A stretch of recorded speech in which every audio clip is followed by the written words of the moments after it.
você não paga, mas nem mesmo apresenta a defesa administrativa. Ah, professor, espera um pouquinho. Se eu não pago nem apresento defesa administrativa, o que o fisco vai fazer? Ora, o fisco, por sua vez, deverá o quê? Exigir esse tributo. Você não tinha um prazo para pagar o tributo? Tinha, não tinha? Tinha. Você pagou o tributo? Não, não paguei. Ah, mas você apresentou a defesa administrativa? Você se valeu da esfera administrativa? Não. Ora, se você tinha um prazo de 30 dias para pagar ou apresentar a defesa e não se valeu nem de um, nem de outro, o que vai acontecer agora? Uma vez decorrido esse prazo de 30 dias, sendo que você permaneceu inerte, você não pagou e nem mesmo se preocupou com a esfera administrativa ou impugnar esse tributo na esfera administrativa, o que ocorre a partir de agora? Nesse momento, o fisco, então, ele pretende cobrar o tributo. Mas não vai cobrar através de uma nova notificação, não. Agora o fisco deve exigir esse tributo judicialmente. Agora o fisco deverá promover uma execução fiscal. Exatamente. Aquele tributo que você tinha um prazo para pagar de forma de 30 dias, você não pagou. Lembra que você nem mesmo apresentou a defesa administrativa? O que o fisco deve fazer agora para exigir esse pagamento? Ele vai se valer da propositura de uma execução fiscal.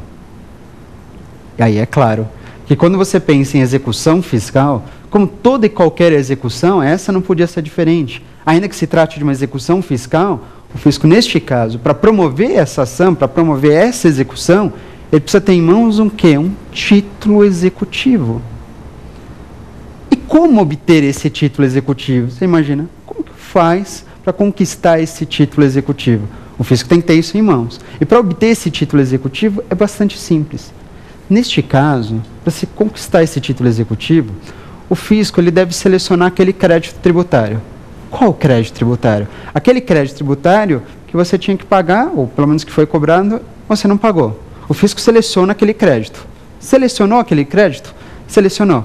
Seleciona aquele crédito e o inscreve como dívida ativa. Repito, portanto, uma vez que passou aquele prazo de 30 dias, você não pagou, nem apresentou defesa, aquele crédito tributário será selecionado pelo fisco e inscrito como dívida ativa. Quando eu digo inscrito em dívida ativa, significa dizer que o fisco escolheu aquele crédito, relacionou numa lista dizendo esse crédito está com a sua dívida em aberto, está com a sua dívida ativa.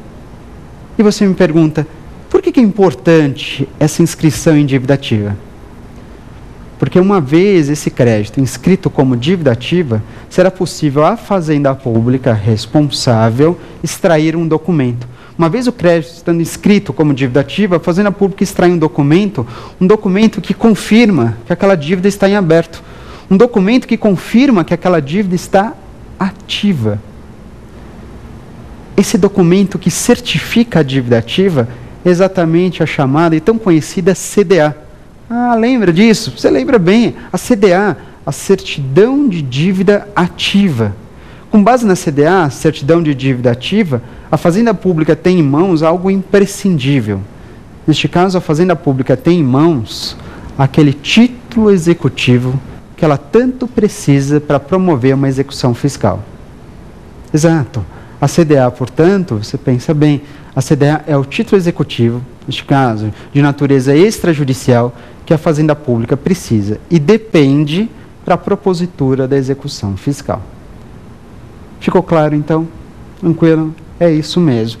Uma vez constituído o crédito tributário, observe-se aquele prazo de 30 dias para pagar ou apresentar a defesa.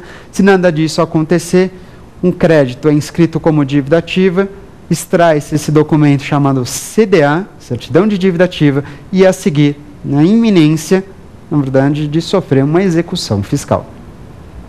Perfeito, claro assim. Agora, eu não estou querendo dizer que uma vez constituído o crédito tributário, se dentro daqueles 30 dias que me foram oferecidos, eu me mantiver inerte, ou pelo menos eu esquecer passar esse período, porque 30 dias, passa voando. E aí? Quer dizer que eu não tenho mais como evitar a execução fiscal? Uma vez que passou aqueles 30 dias, é fatal sofrer uma execução fiscal?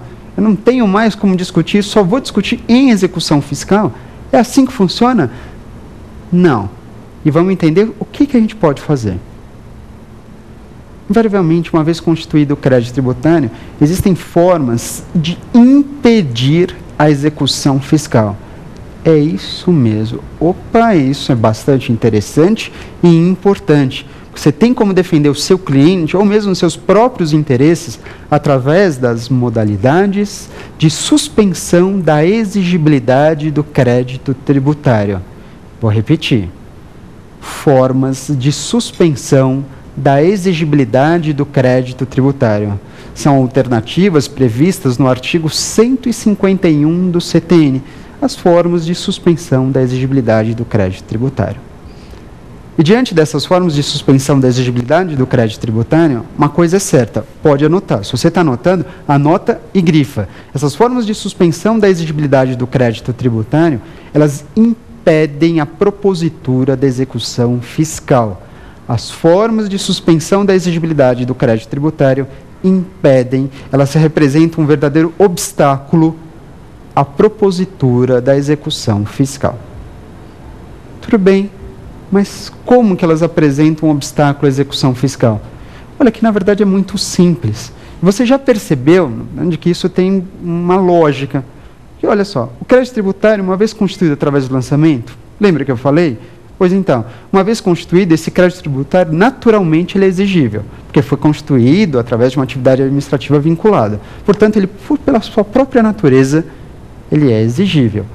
Mas é possível suspender essa exigibilidade, paralisar essa exigibilidade. E como que eu faço isso? Você faz isso, por exemplo, se valendo dessas formas de suspensão. E aí acho que você vai concordar comigo. Por quê?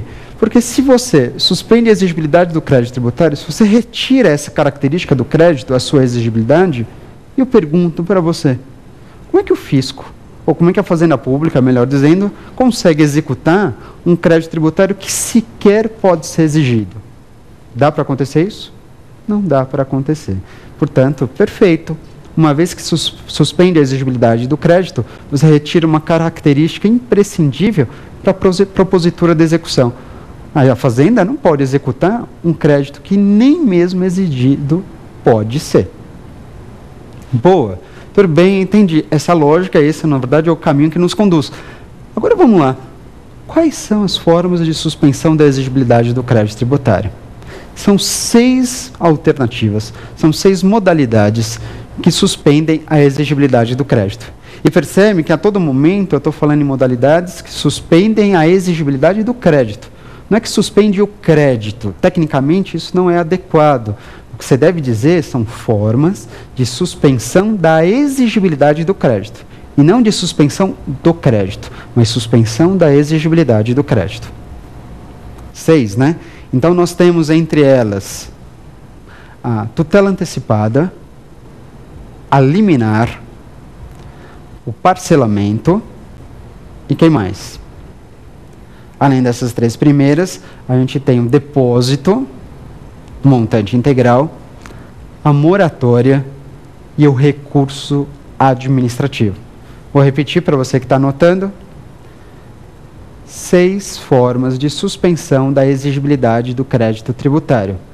Tutela antecipada, liminar, parcelamento, depósito integral, moratória e recurso administrativo.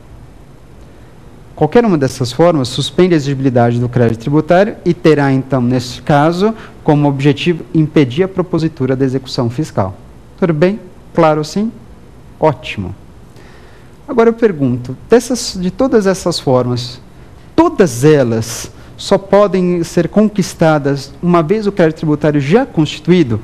Ou será que antes mesmo de constituir o crédito tributário é possível impedir a exigibilidade dele? Dá para acontecer isso? Dá para acontecer. Lembra que eu tinha comentado a respeito disso? Logo no início, na verdade, desse nosso primeiro bloco? Pois é. Vamos pensar, no caso, de uma liminar ou de uma tutela antecipada. Joia. Você pode, vou usar a liminar. Por exemplo, em sede de mandado de segurança, ou poderia ser uma liminar em cautelar, não tem problema. Estou falando em liminar, em medidas liminares. Se você for observar bem e relembrar, você deve lembrar, a Constituição Federal diz que, olha, o Poder Judiciário ele deve apreciar não só a lesão a um direito líquido e certo, mas também a ameaça de lesão. Você não